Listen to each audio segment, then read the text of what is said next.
Good evening. This is time for number 12 Positivity Hack delivered by myself, Beata, and today's guest, Marta Zucker. Marta, where in the world are you?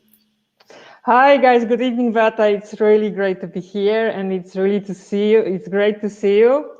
I'm at the moment I'm in Poland. I arrived a few weeks ago, despite pandemic, to Toruń. So at the moment I am basically in my office here in Toruń, in the old town.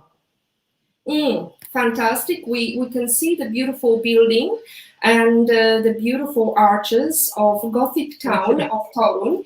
That Toruń is my town and also the birthplace of a great inventor, astronomer, great mathematician, Nicolaus Copernicus. And you were also a lecturer at this university. So you're an independent entrepreneur, mentor. You published a couple of books. You're also a blogger. For the last few years, you've been working with startup communities in Silicon Valley and Poland. You help startups reach global markets for people, ideas, and capital. And you have authored numerous reports recently focusing on new technologies and Silicon Valley trends.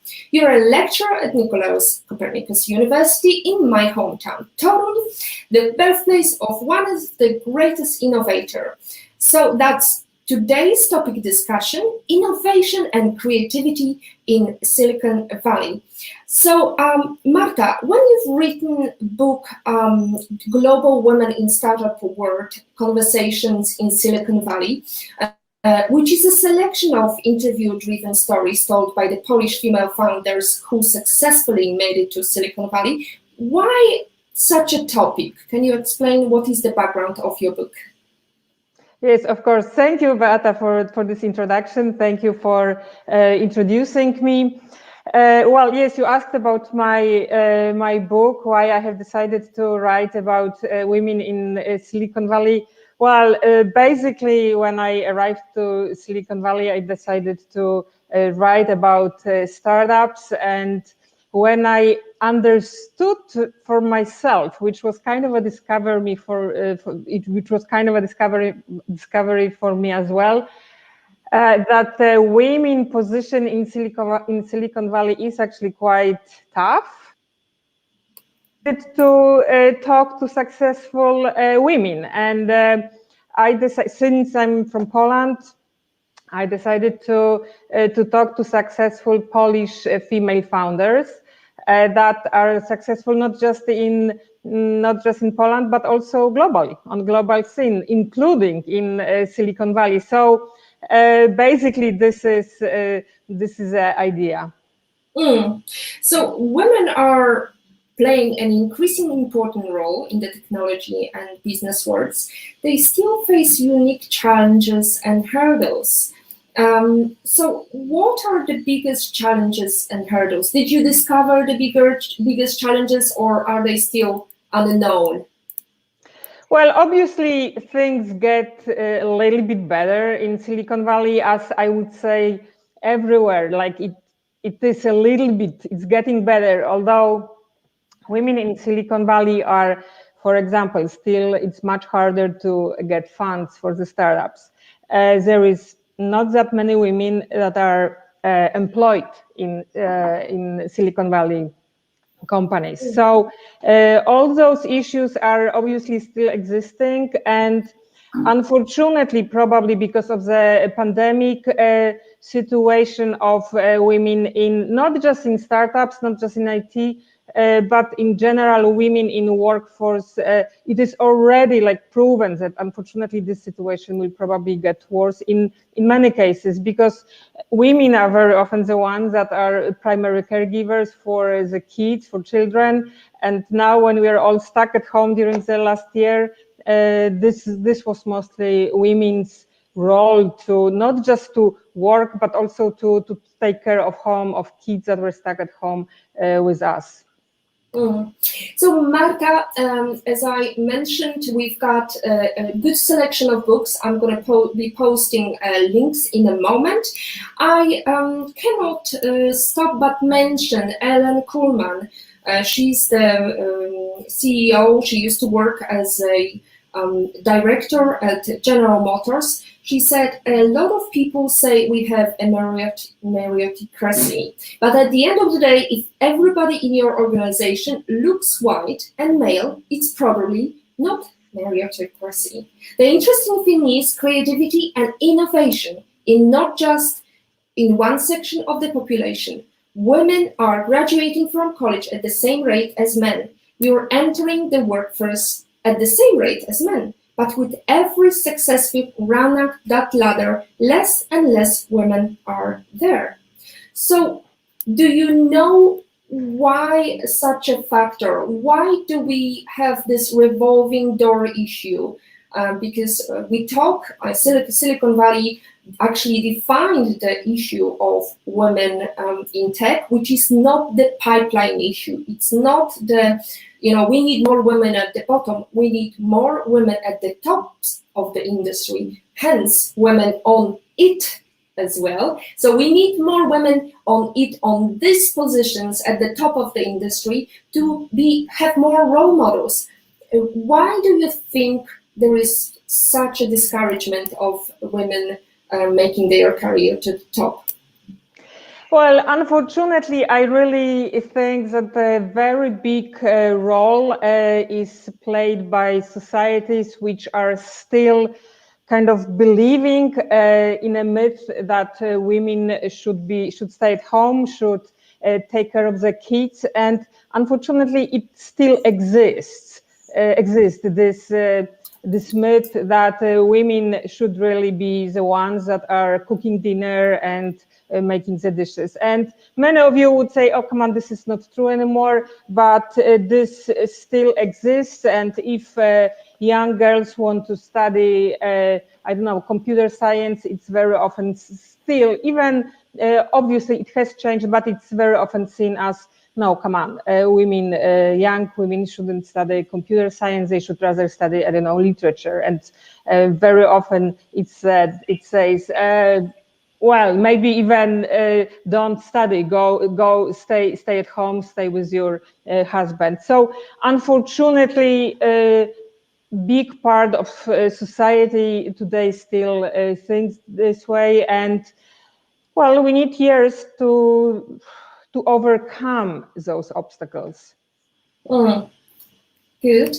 So I am going to segue now to what really the clue of today's discussion is. We need more diversity because it brings more innovative products. So when we are thinking about creativity and innovation, and today there is a reason for choosing today as a topic of this discussion, because today is Creativity and Innovation International Day, as coined by United Nations. Hence, culture is Europe's future, but the continent is lagging behind when it comes to turning its creative heritage into concrete solutions.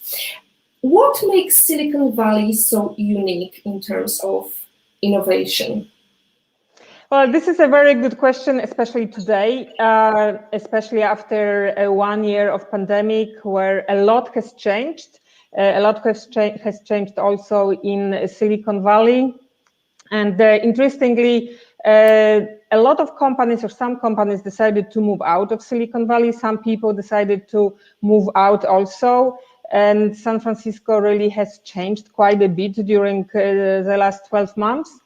And obviously, there are opinions that Silicon Valley will probably not come back, or differently, that Silicon Valley will lose its lead in being like a tech hub, tech leader, let's say. In my opinion, it won't happen.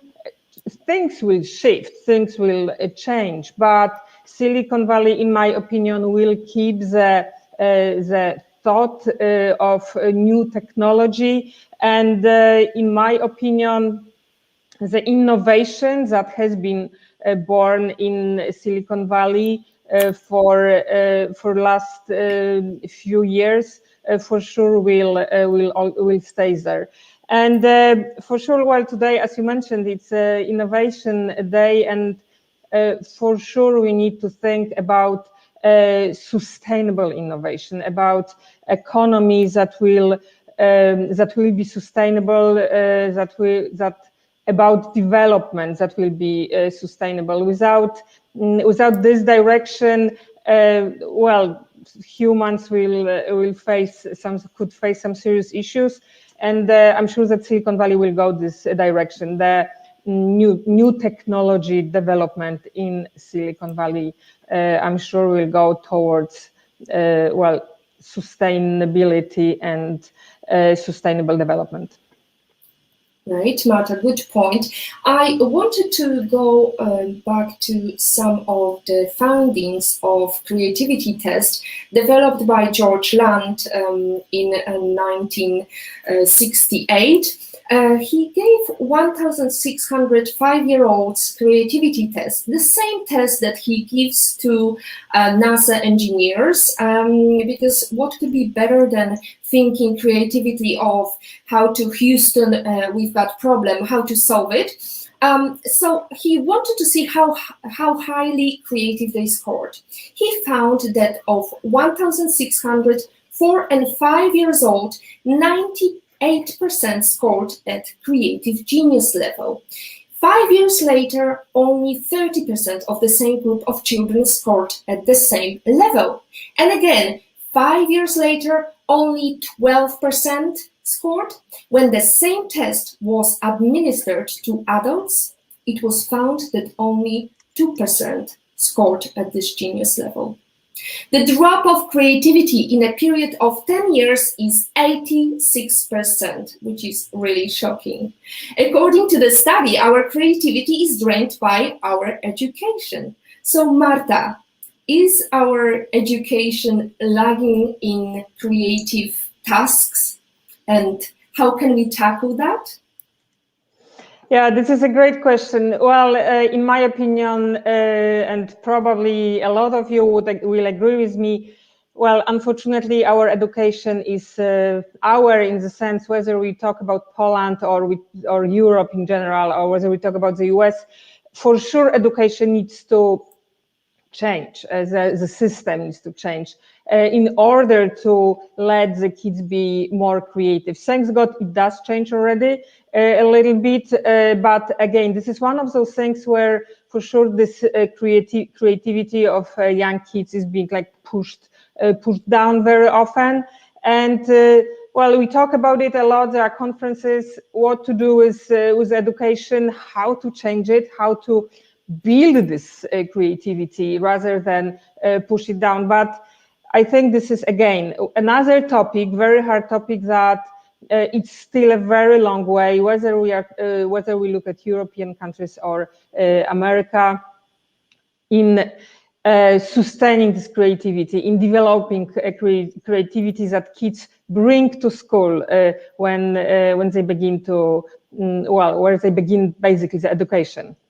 To stay updated and ensure you never miss a positivity hack delivered, follow Women on IT, follow our speakers. Marta is today ready to answer your questions. Just as a fun game, we are going to post a link to test your creativity, and please stay with us and bear with us, ask questions. Marta is waiting for your questions. You've got unique opportunity to speak of author of several books, expert in Silicon Valley innovation, creativity, and we want you to succeed. The best success is achieved through innovation. So, centuries ago, miners sought their fortune during the gold rush. Yesterday's gold is today's creativity and innovation, virtual, intellectual, digital, and scientific gems. And the plan is paramount for a modern day by miners, especially as the COVID pandemic is defining a new normal. So, Marta, since we've got the link shared with our audience, I wanted to ask you, what are your exercises for business-minded people you would like to share with us today, so people could really boost their creativity? Creativity exercises. That's a very interesting question. Very good question. Well, I will give you some. I have to think about it. I will give you some from my experience. For me, for sure, what really helps me being creative is walking. You would think, oh, come on, this is weird. When we sit today, when we write, for example, in front of the computers, we all sit.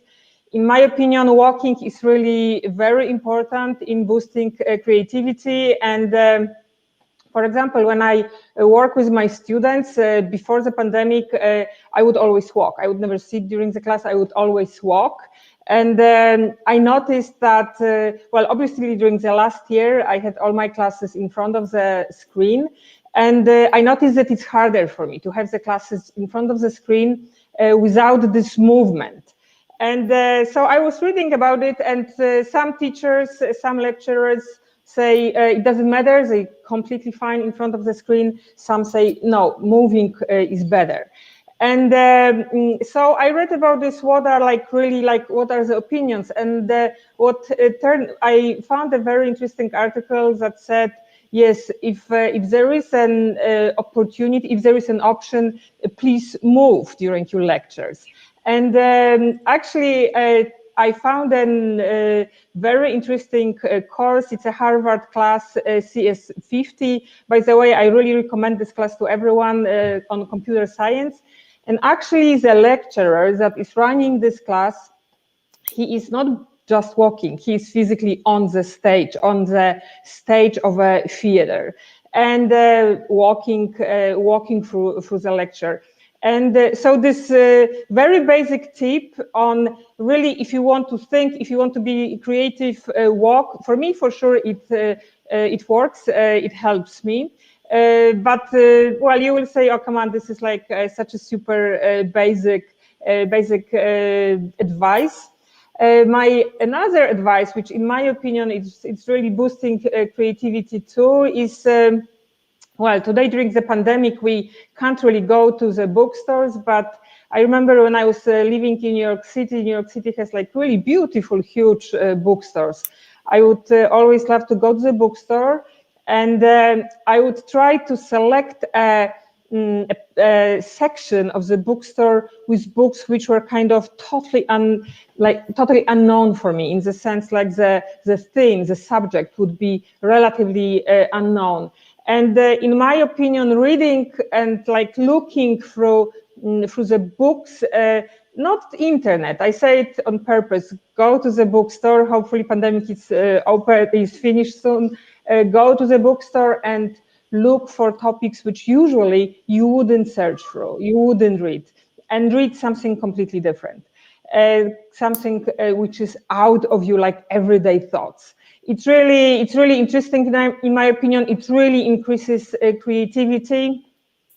Well, there's a lot of exercises to increase creativity. Obviously, the ones that I'm sure you all know is, for example, set your timer and I don't know, write down as many names in a foreign language that you are not 100% comfortable.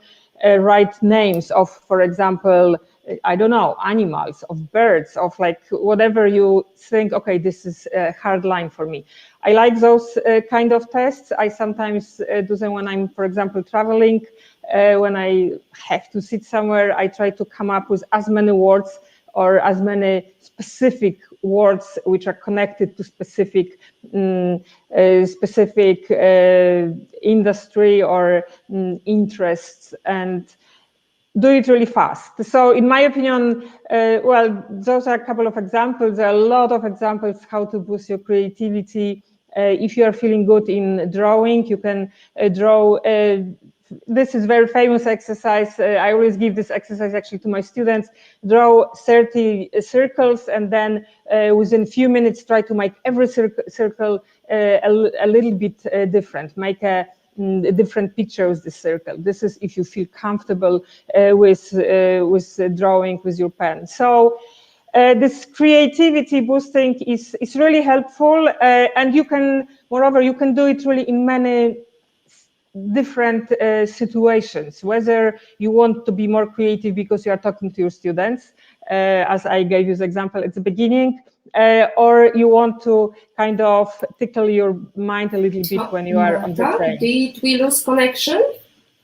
I can hear you. I think we have lost connection. It's working for you. Okay, so No, all working. All working. It's for me. Clearly, I'm here. Marta, are you Yes. there? Sorry, Yes, I can had hear everything. a little backlash, so I wasn't Okay. sure where we finished. But actually, I wanted to just praise Marianne, who's sitting in the background.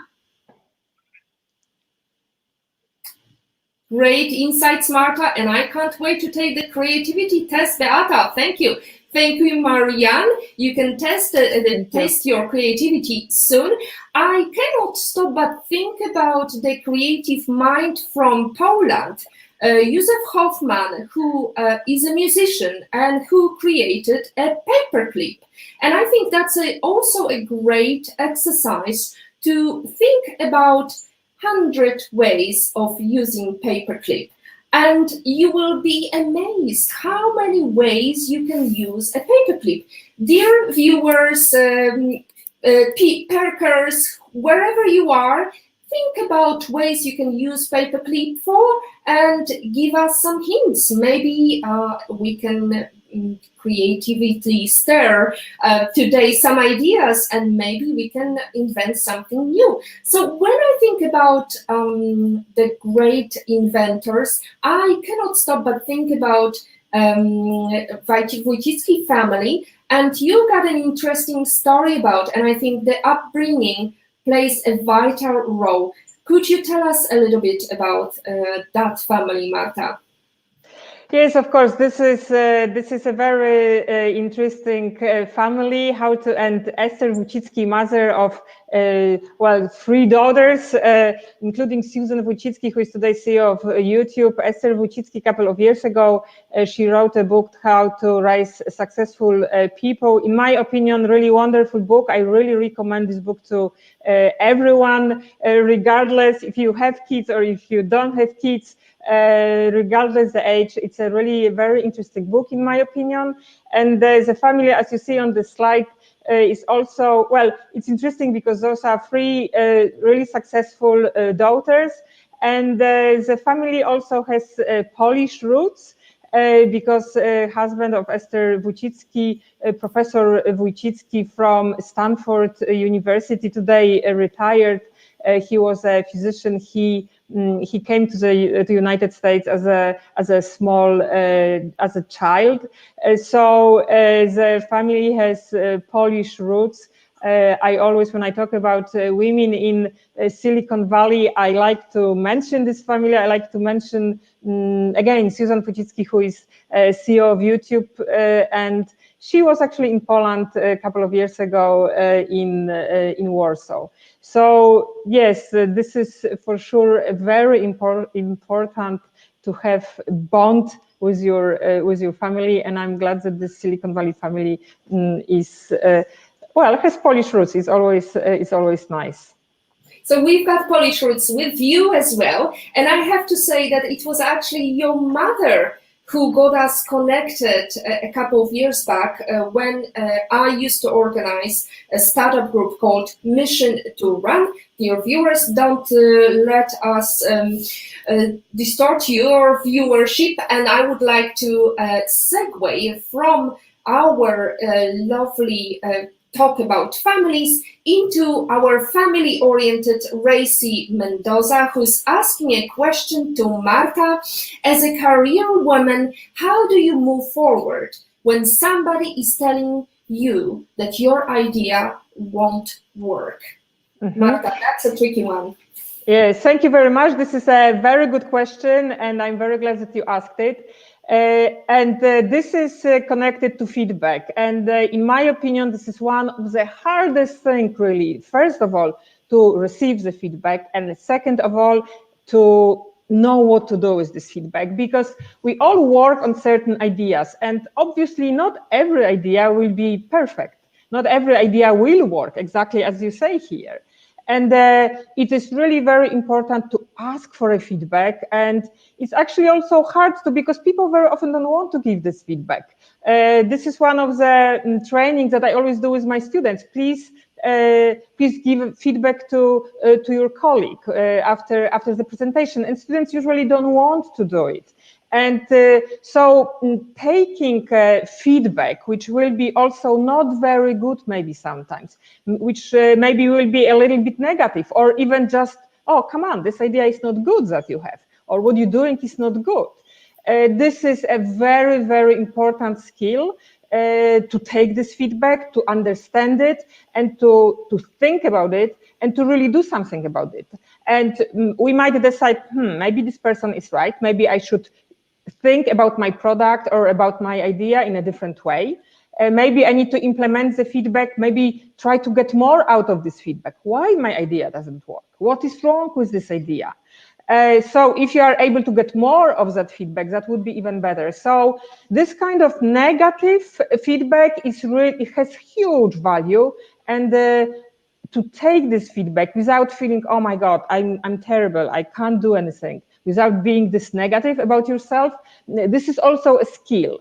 And this is really very, very hard to, after you work for a long time on something and someone tells you, oh, come on, this is not good. How do you feel? You feel awful, yes? So no, the key is don't feel awful. Think about it. Okay, maybe I'm doing something wrong.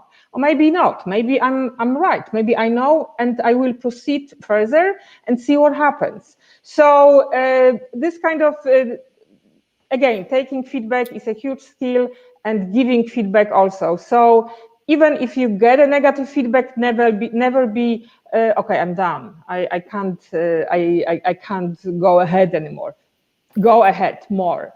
Don't be scared of negative feedback. Again, it's a huge value, because maybe you will understand, yeah, I was going the wrong direction. Marta, it sounds almost like pitching competition. You've got negative feedback, you've got to pivot, you've got to work. And I can't stop thinking about the Silicon Valley and the buzzing word of startup pitches, networking, all these opportunities that made entrepreneurs buzz with ideas. So pandemic has changed the way we are working. And even though innovation in Silicon Valley was digital, it still took place in physical world. Startup pitch competitions, incubators gathered in some place. FOMO, fear of missing out, was in the air, as being there, meeting the right people and tapping into the right networks was helping creative processes. How did pandemic change the atmosphere of FOMO in Silicon Valley? Yes, it is true that San Francisco has changed, or Silicon Valley has changed within the last 12 months. I actually remember very well, I think it was March 16 or maybe March 17th, when San Francisco and Silicon Valley basically went on a lockdown. Everything got closed. There was no offices, no meetings. And as you said, Silicon Valley is famous for its pitching competition, for its like crazy meetups. Like there is so many meetups every day, and suddenly, like from one day to another, basically it all got closed, cancelled. Everything went, as you also, Beata, as you mentioned, obviously, especially new technology was already very much working online. That's true, obviously, but not like that. Yes, not that we basically were all stuck at home. So it has changed quite drastically, especially at the beginning. People started to work from home. Although, to be completely honest, as I mentioned, San Francisco closed in the middle of March, which California was the first state to introduce this kind of a serious lockdown in the United States. Although big tech companies introduced already and recommended to their employees working from home already, I think, as of January. Because COVID-19 was already, well, existed already in the world. It wasn't as aggressive as, for example, at that time, it was already in China, but it was already there. So big tech companies recommended to their employees not to work from the office, but from home. So this was already slowly happening. And well, it's true, it all went online at the beginning, as everywhere. It was a little bit slower, and then basically all the events moved online. The city of San Francisco, I must say, got kind of, I would say, not as happy. San Francisco, it's a very sunny, it's a very happy city. So America got a little bit sad. So I'm very glad that it is all getting slowly back to normal. But this 12 years of lockdown, of pandemic, made, I always say, America is so open. Americans love to chat, to talk in front of a store, in front of a coffee shop. And suddenly it all disappeared. People were just looking down, not looking into each other's faces, not looking at each other, not smiling, not saying a word, crossing the street when you saw someone was coming from in front of you. So in this sense, it was kind of spooky, almost scary. So like those two ends, yes, it moved online. So this online life was there, but on the other hand, it got kind of, as I said, very disconnected. Even when you like walked in the streets, this America, which is so open always, suddenly disappeared. So for me, it was really hitting me every time when I was in the street, that this happy America really disappeared. Which brings us to comment made by In Love and in Pain. So up to your comment.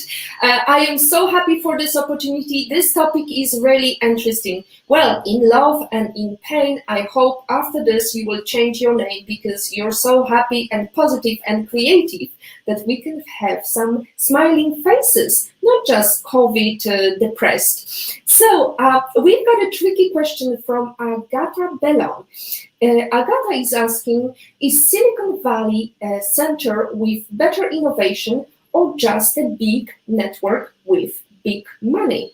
Marta, what's your take on that?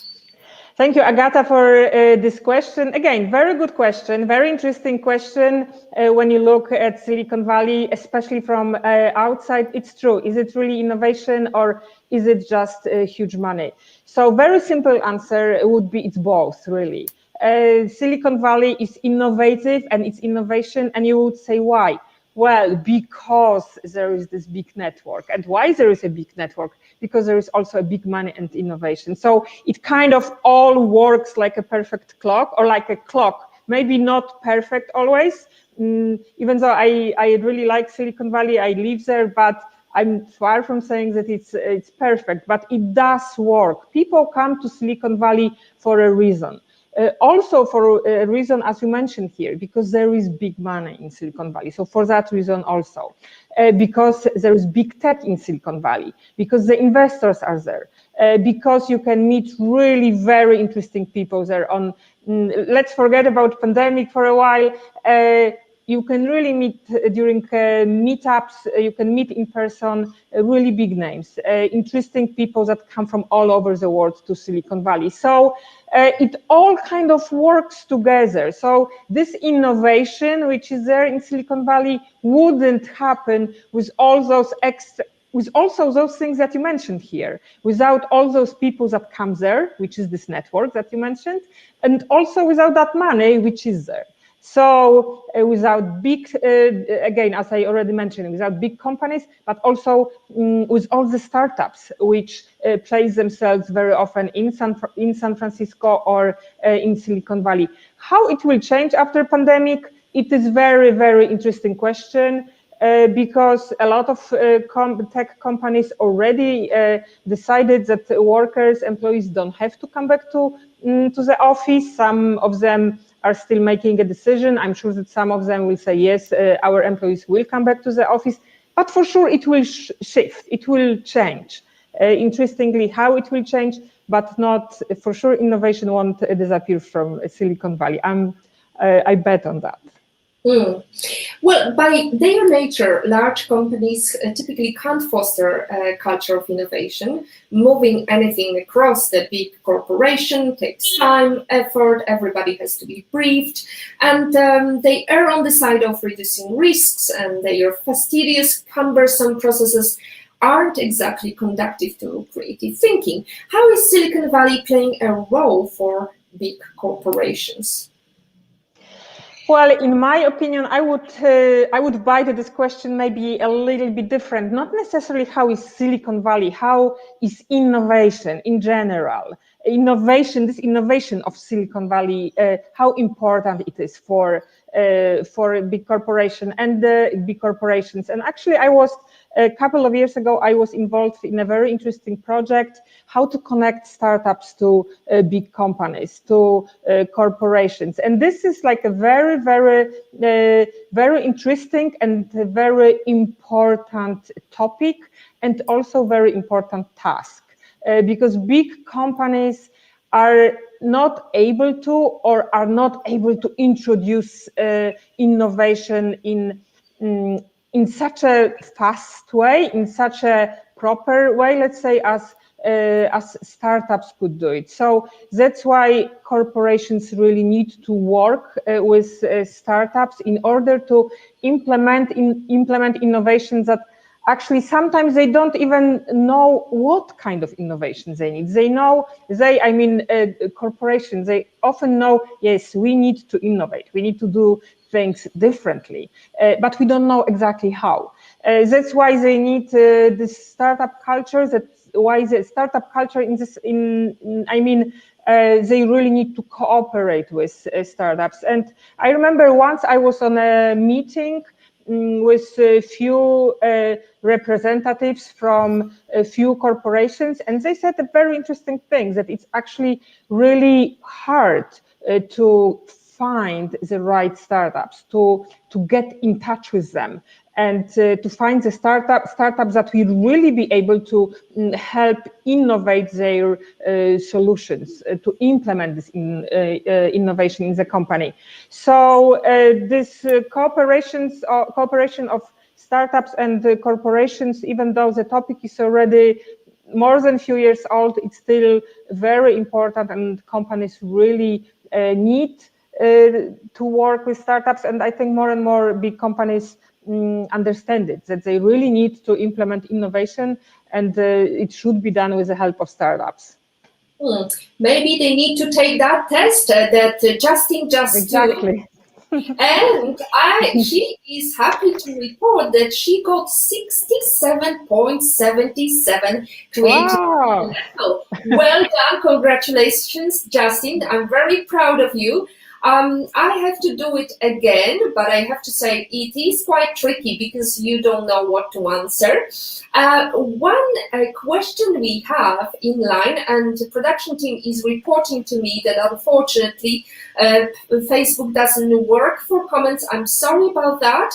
I hope you are going to subscribe to our channels on Facebook, Twitch, YouTube, and be notified, and you can choose between the channels to make sure next time you can ask our guest a question. So, Veronica Pagio is asking, one of the barriers that I encounter with innovative thinking is the difficulty of getting out of my comfort zone.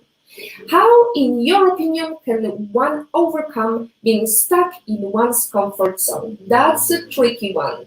And I think all of these now creative thinkers are scratching their heads and how to hack your mind to get out of the comfort zone. Marta, what is your solution?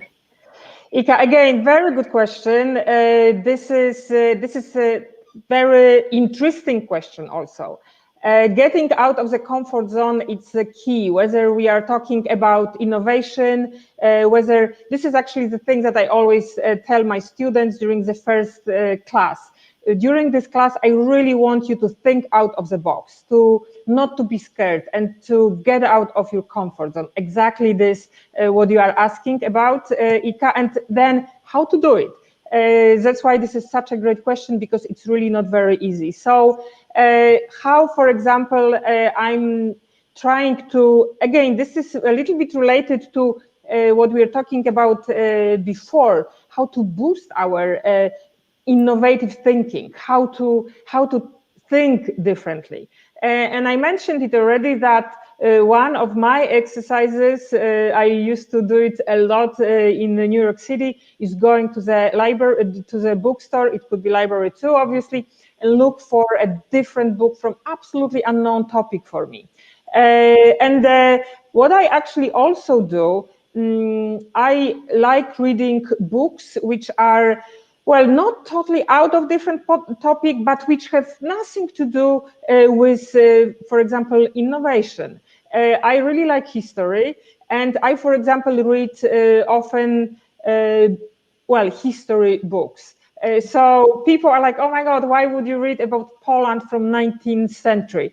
And well, I like it. And for sure, it does improve my thinking about innovation or about problems that I'm solving the next day in a different way, because you take your brain somewhere else. You take it out of the issues that you are trying to solve, but you are still using this knowledge later when you are thinking about the innovation. So my basic advice, how to get out of the comfort zone and be and create innovation, try to focus on completely different topics that you would never think you would read about. For me, like such a very different topic would be, I don't know, for example, reading about football. I remember that I did it a couple of times in the bookstores in New York City. I was like reading about football, which is completely out of my league. I don't know anything about football. That's why try to do this kind of exercise, and I think it will really help. Try to because you will think about this and it will bring you completely new ideas. Even if you don't want to think about this, it will come to you. It will come to what you read about the things that, again, are not in your interest. So this would be my very kind of basic help or idea how to get out of the comfort zone and be even more innovative. I hope it helped my answer. I hope so too, Ika. I hope you enjoyed the answer, which actually brings me back to the inventor of the paperclip.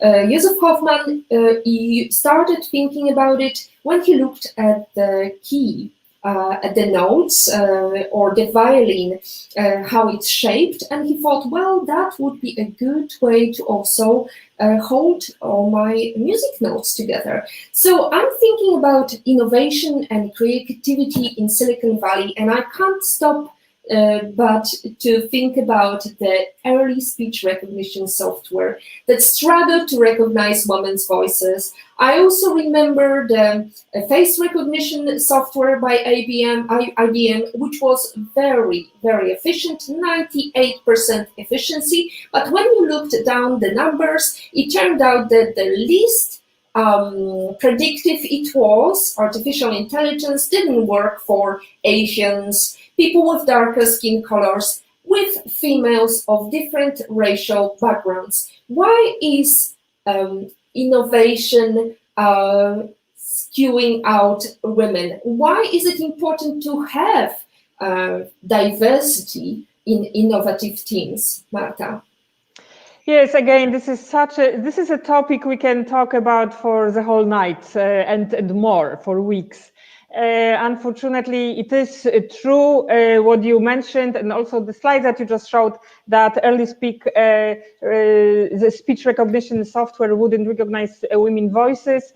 Or very similar example, at the beginning, the fonts. Now the fonts are already smaller. Also, the fonts at the beginning were also kind of the feet was for men's hand. It wasn't really made for women hands, which are usually a little bit gentle, a little bit smaller. And so these days already the fonts have different shapes. They're smaller, bigger, but at the beginning they're really made for bigger hands.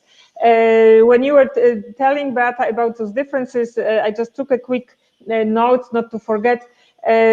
Great book recommendation if you guys haven't read it, Invisible Women. Book talks exactly about those issues, why the world is still made for men. And well, in tech, the answer is, unfortunately, we have to come back to our discussion from the beginning of this meeting. unfortunately, tech is made by men mostly. There is not that many women employed in tech companies. There is not that many startups still that are run by women. In Silicon Valley, it's about 16% of startups which are run by women.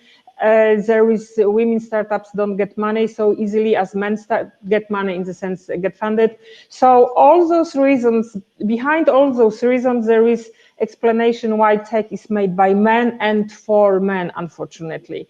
And again, we already said it, yes, it will probably, it is changing, it will improve, it will change hopefully, but men are dominate all the time in tech industry, and it is made for men. But it's not just we talk today about tech industry, but whichever industry you really look at, whether it's architecture, for example, or for example, winemaking. I remember a couple of years ago, I was reading about winemaking business.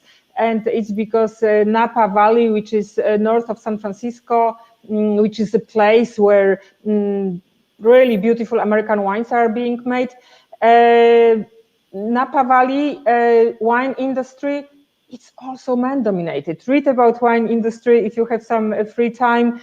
Also another industry which is man-dominated. Very interesting stories how women are slowly overtaking this industry, but it's kind of in the culture. What do you mean that women will make wine? Yes, so it's the same in technology. It's men are the leaders of big tech companies, very few women. We mentioned today Susan Wojcicki as an example.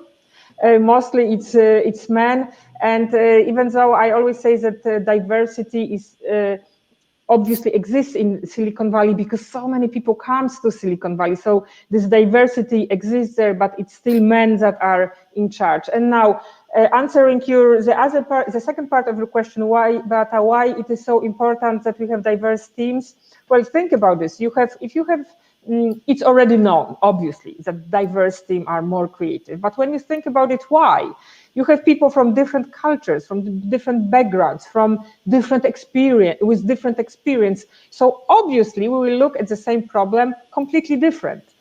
Or somehow different. So those diverse teams are really the key to innovation. And even though I said so many things that in Silicon Valley it's like a man culture, but still Silicon Valley does have a network of diverse people that come from all over the world, and for sure it helps in creating innovation. Even though we could talk, is Silicon Valley really letting all these diverse people to be visible everywhere? That's another question, but for sure diverse teams are absolutely more innovative because we have so many different perspectives.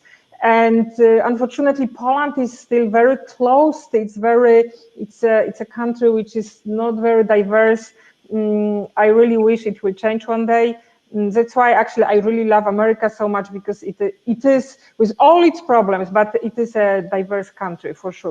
I agree with all the problems. You can start attacking me. Oh, America has so many problems, of course, like every country, but it does have this diverse community, which I'm always so happy when I'm back in the US to see all those beautiful people in the streets, which unfortunately you cannot see in Poland. Poland is very, very, again, very closed society.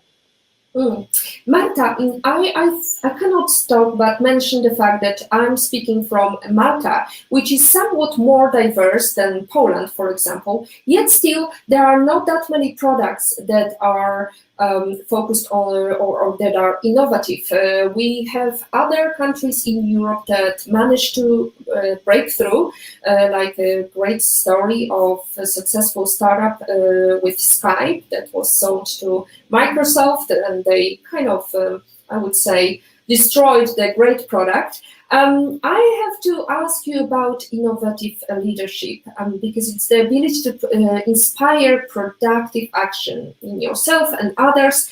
And I think during times of creation, it's vital to have inspiring leaders.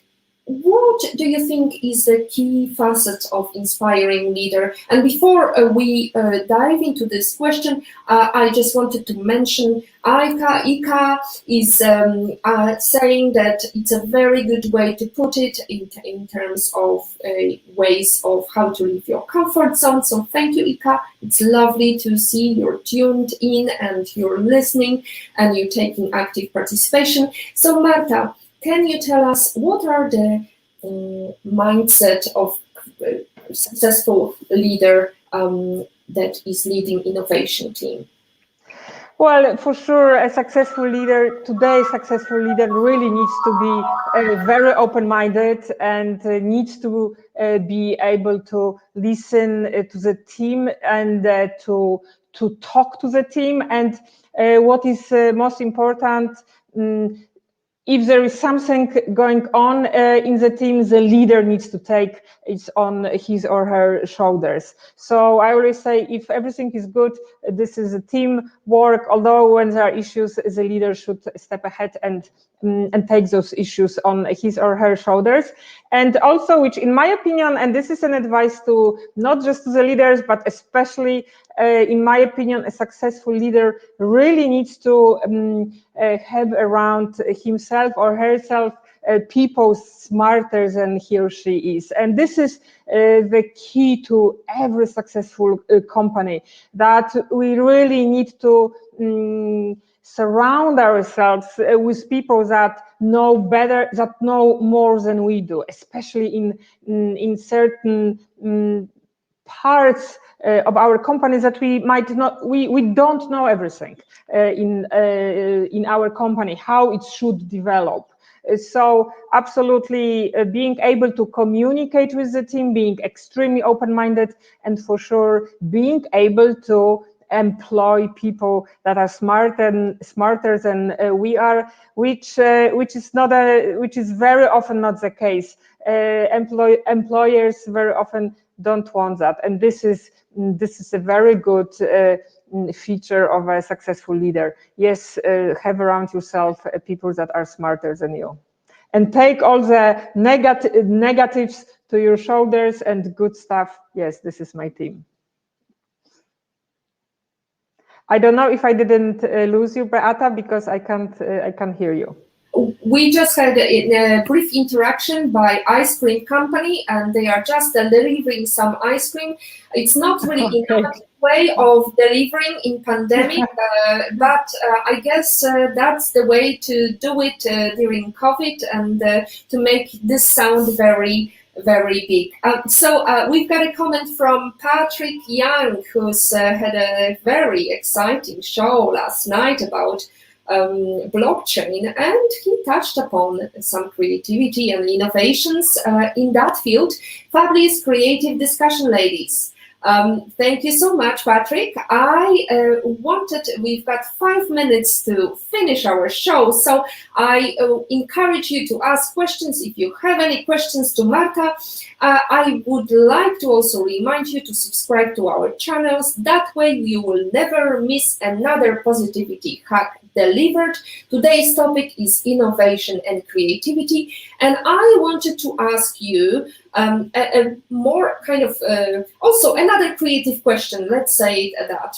Can you please give us your favorite life lesson quote? Can you share how that was relevant to you in your life, Marta? Life lesson quote. Well, in my opinion, my quote in general, how I think we should all go ahead with our lives is not to be afraid. And there is this quote of Maria Skłodowska-Curie, and she said, "There is nothing to be afraid. There is nothing to be afraid of in life.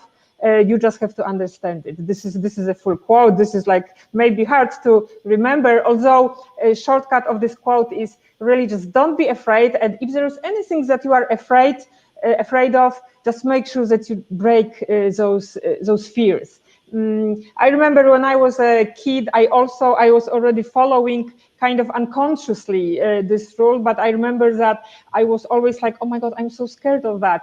and I knew that I have to overcome that. I don't know how I knew it, but I remember I was always this way. And today I always say, just don't be afraid. And if you are afraid, just go ahead, figure out why you are afraid of it, understand it, and then it will turn out that there's nothing to be afraid of. Just go forward. So this is my kind of a quote or lesson for life. Just really don't be afraid, and if you are, figure it out, what is behind that that thing that is making you feel uncomfortable. That's a great quote from an amazing lady, Polish lady, Maria Skłodowska-Curie. Not many people remember that she was born in Poland and married a Frenchman, hence Curie. I wanted to, which brings me actually a story that I shared with our creative brain. She's working for us, Veronica. A couple of days ago, I shared a story when I was little and I had to fight my corner because I was rushing from the school with my instrument in my hand just to make sure that I go to attend my violin lessons. And two girls started kind of laughing at me and tried to stop me. So with my fist, it was a heavy winter day, and I had a very thick glove made of sheepskin. So a thick sheepskin can make a mark, and I definitely did leave that mark under this girl's nose, and I fought my corner, and I succeeded. So sometimes comfort zone can be physical, sometimes you have to fight really hard. But Marta, I don't want to focus only on me. I wanted to ask you a question because I often interview female executive CEOs and I say, I'd like to talk to you about the experience of being a female business leader or innovator in what is still essentially a boys' club. And usually the response I get is, I don't view myself as a female, or I'm just a CEO. And I wonder, I understand that for public consumption, people have to say that, but surely there is a difference. And what can be learned from female experiences in roles like that? Well, in my opinion, women very often don't want to talk about their success, and unfortunately, women are very often saying, "Oh, as you said, oh, I'm not a CEO," or women are often like, "Oh, I'm not successful. This was just luck. This was my luck that I got here," or this is all of them. I didn't do anything. So, this is kind of what is in our societies, which again, it does change a little bit, but women are very often just really working very, very hard. Why? Because it is still expected that women will be perfect at work, perfect the way they look, perfect at home, they will take care of their kids, they will have clean house and so on. And yes, it still exists, unfortunately. And so women are really working very, very hard. I remember once I read such a comment, so it made me so angry because someone said, oh, women are in a better position in life in general because they just like to work more. And it's like, is it really because we just like to work more, or just because we really organized and we do work more? But it's not because we like or not, but it's really put on us. And women, in my opinion, just do their job, while men are very often like bragging about it. If you really look around, that's how it is. If you look at how startups, for example, that's a good example, how startups work. Women founded startups, usually they kind of grow slowly, like it's like a little incubator. They grow slowly, and then boom, they go up, and they're successful for a long time. While men founded startups, they very often here and boom, they go up, and very often from this going up, they go very fast. As fast as they went up, they go fast down. Obviously not all of them, but this is very often the case, that these women-founded startups, they just go slowly. Women are more responsible, whether it's about startups, whether it's about jobs, whether it's about home, kids, so on. Women are more responsible in employing people and also in running the startup. That's why those startups are like that, and then they go up and they stay there for a long time, while many startups are like from all this, like, oh, we can do it, and it goes up and then it goes down. Again, not every startup, obviously, but so that's about women and how we don't like to talk about our successes. And this is my really, like, today, I think this is one of the most important things that we should say, especially to young women that are listening to us.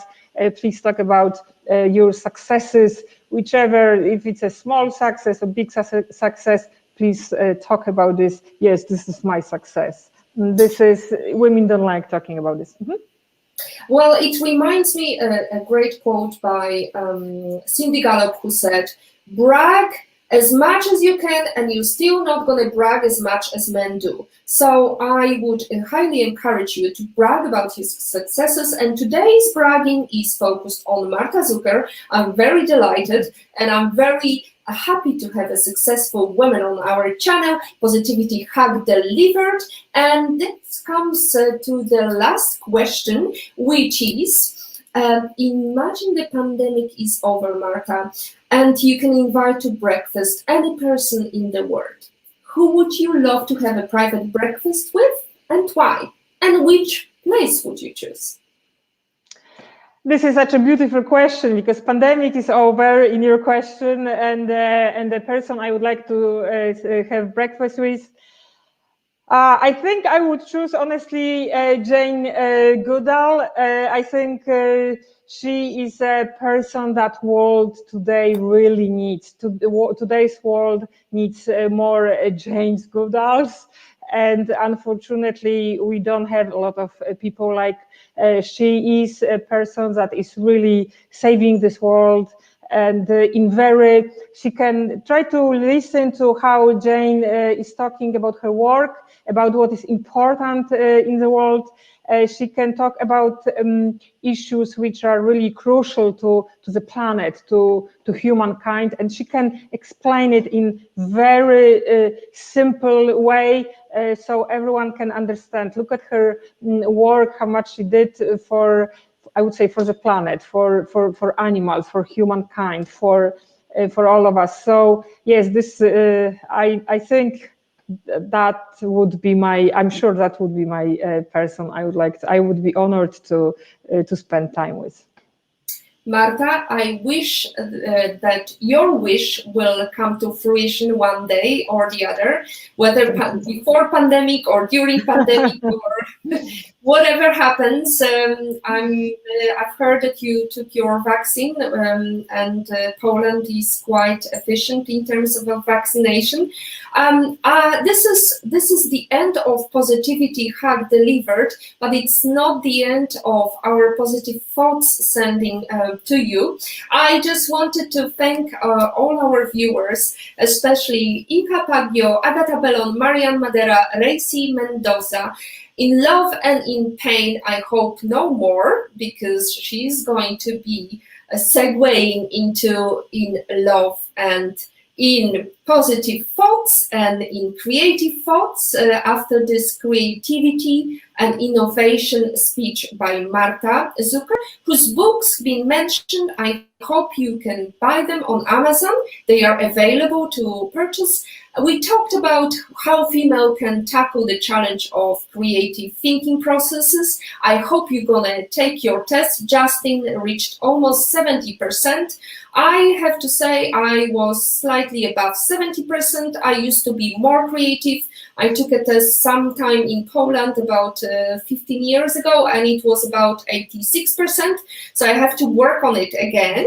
The good thing is, I have to say that our creativity raises after we take a break from work, whether it's retirement age or whether we just stop thinking and going into the mold of employment and how to please our employers. Marta, thank you very much. I wish you a great success. I wish our viewers a great success, and I wish you to hack the future, women on IT.